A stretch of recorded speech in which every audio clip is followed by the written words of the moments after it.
नमस्कार दोस्तों PCS academy में मैं आप सभी लोगों का स्वागत करता हूं। और दोस्तों आज के डेट में हम लोग सोवियत संघ में औद्योगिक क्रांति को देखेंगे और अच्छे से मेंस की जो चीज़ें चल रही हैं। और जीएस मेंस का पेपर फर्स्ट का लेक्चर चल रहा है वर्ल्ड हिस्ट्री का। ठीक है, तो वर्ल्ड हिस्ट्री के लेक्चर को हम लोग बहुत अच्छी तरीके से देखेंगे।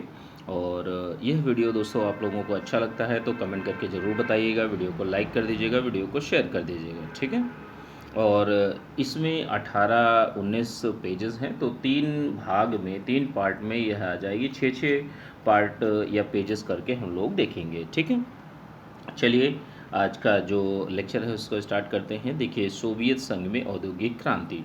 देखिए 19वीं सदी के अंत तक रूस की अर्थव्यवस्था जो रहती है, ठीक है, सोवियत यूनियन की जो अर्थव्यवस्था रहती है वह कृषि प्रधान रहती है और निरंकुश राजतंत्र की राजशाही व्यवस्था के अधीन यह औद्योगिक विकास जो होता है बहुत ही मामूली स्तर पर हुआ होता है।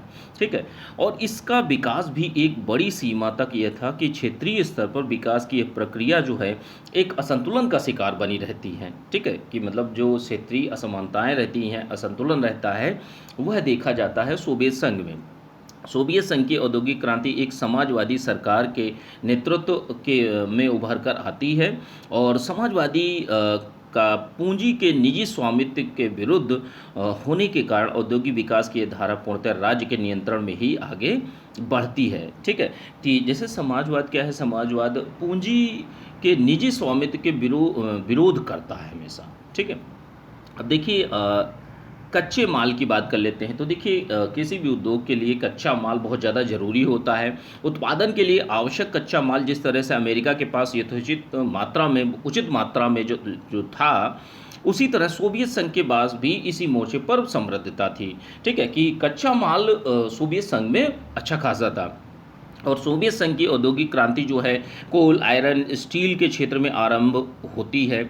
स्टार्ट कहाँ से होती है? स्टार्ट होती है कोयला, आयरन और स्टील क्षेत्र से। ठीक है, इनसे समृद्ध होकर प्राकृतिक संसाधन यहाँ पर्याप्त मात्रा में पाए जाते हैं।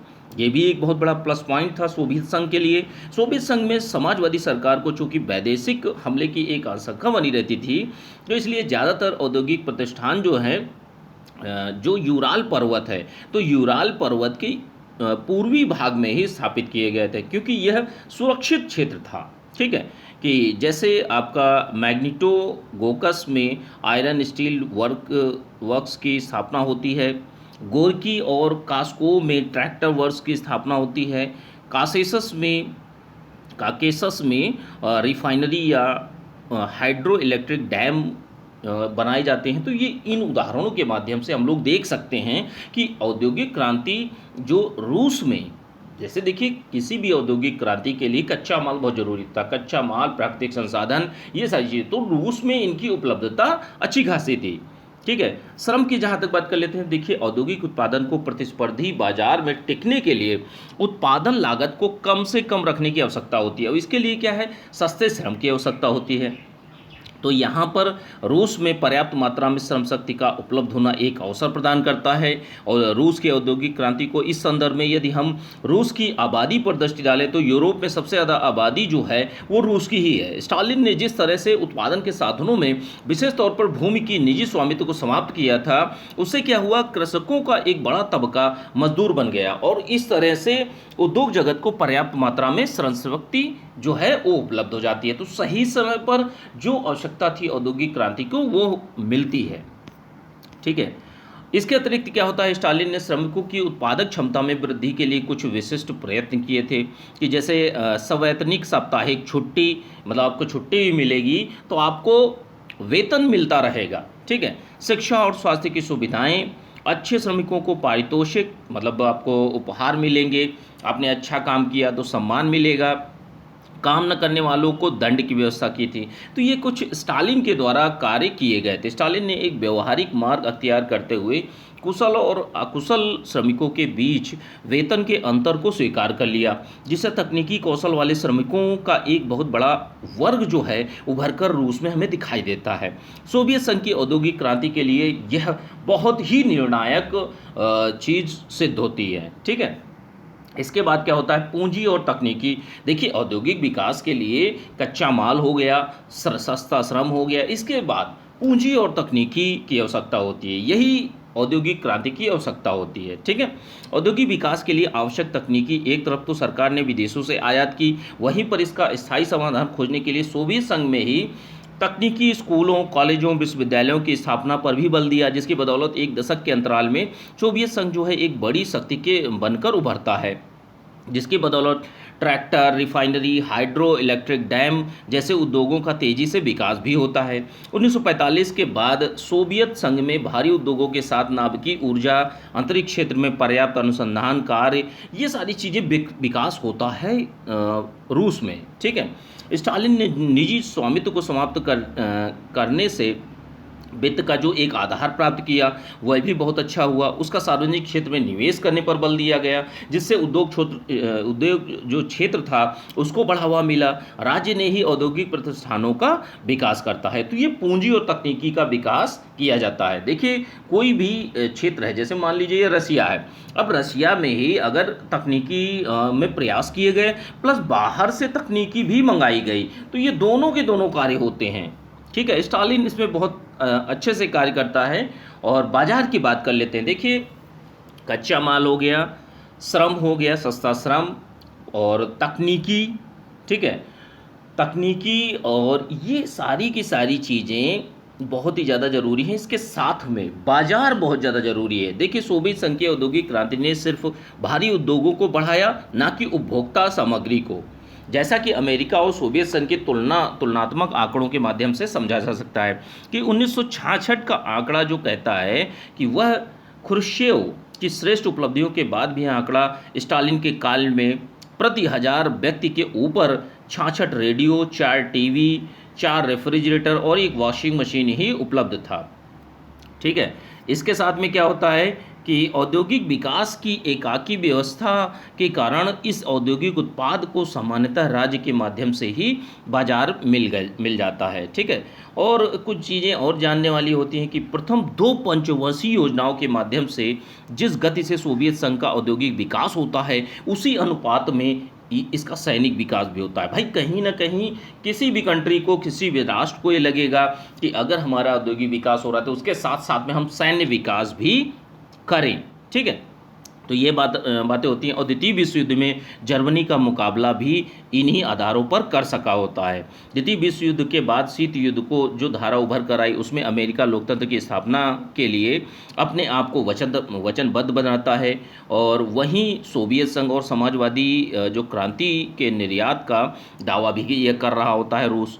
लेकिन दोनों आदर्शों के जो दोनों आदर्श थे, तो दोनों आदर्शों की खोल के पीछे का वास्तविक सत्य यह था कि दोनों ही महाशक्तियां अपने उत्पादों के लिए एक बाजार व्यवस्था की तलाश करने में लगी थी, वो चाहे अमेरिका हो व चाहे रसिया हो।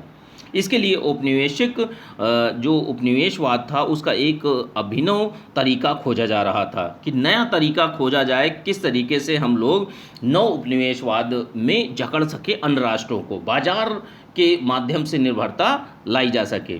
औद्योगिक विकास की इस धारा को स्टालिन ने विशेष गति प्रदान करने के लिए यह घोषित किया कि हम विकसित पूंजीवादी राष्ट्रों के समकक्ष नहीं पहुंचे तो हमारा अस्तित्व मिट जाएगा, और उसने समकक्ष पहुंचने के लिए 10 वर्षों तक उतनी यात्रा करनी होगी जो यात्रा उन्होंने 100 वर्षों में की है। तो मतलब कहीं ना कहीं आर्थिक गति को बहुत तेजी से ले जाना चाहता था।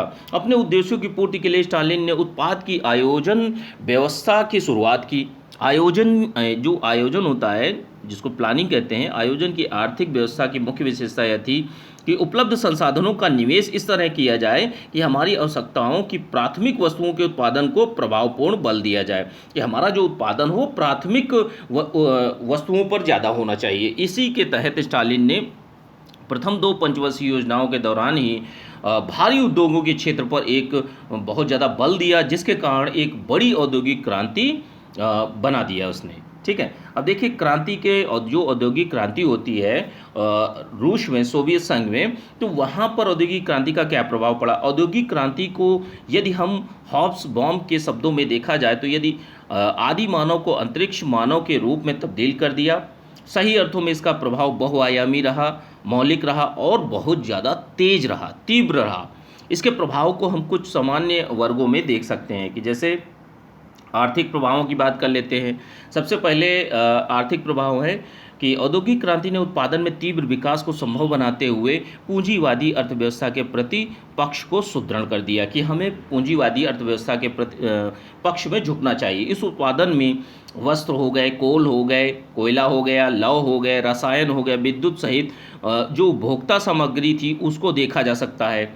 औद्योगिक विकास के समानांतर ही अर्थव्यवस्था का तृतीय क्षेत्र भी आगे बढ़ता है, सर्विस सेक्टर भी आगे बढ़ता है। विशेष तौर पर व्यापार और वाणिज्य स्थानीय स्तर से बढ़ते हुए बड़े पैमाने पर अंतर्राष्ट्रीय व्यापार का रूप धारण कर लेता है। औद्योगिकीकरण से मजबूत हो रहा पूंजीवाद जो है शहरों से होते हुए गांव की ओर भी फैलता है। इसी के माध्यम से कृषि का वाणिज्य जो पूंजीकरण होता है वो भी होता है, ठीक है, जिसके तहत भूमि अब खरीद बिक्री का साधन हो गई होती है।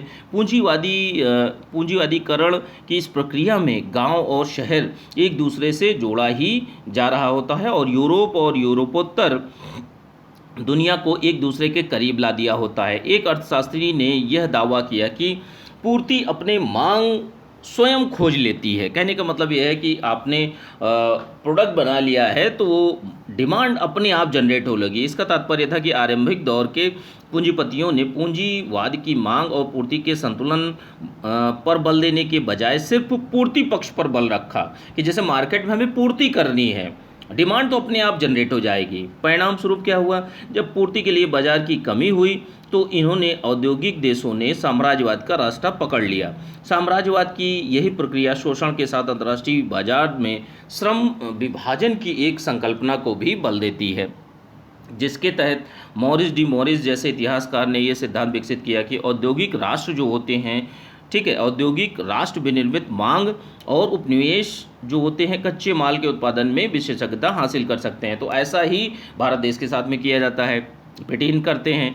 गुन्नर फ्रैंक के शब्दों में अगर कहें तो इसने अविकसित देशों में अविकास का ही विकास किया, ठीक है। समय बीतने के साथ साम्राज्यवाद के समानांतर राष्ट्रवाद की धारा अंतर्राष्ट्रीय स्तर पर भी विकास होने लगा, जिससे विऔपनिवेशीकरण की प्रक्रिया का भी विकास होता है कि मतलब औपनिवेशीकरण की प्रक्रिया क्या, अपनी अपनी कॉलोनी बनाना और फिर उसके बाद विऔपनिवेशीकरण की प्रक्रिया इन कॉलोनियों को हटाना, ठीक है, कि मतलब उपनिवेशों को खत्म करने की प्रक्रिया का विकास होता है। और उससे भी औपनिवेशिक जो देशों में विकसित होने वाले औद्योगिक विकास की महत्वपूर्ण भूमिका रहती है, जैसा कि भारत के राष्ट्रीय आंदोलन में औद्योगिक विकास एवं पूंजीपतियों की भूमिका को देखा जा सकता है। तो ये कुछ बातें थी आर्थिक पक्षों में जो चीज़ें देखी जाती हैं।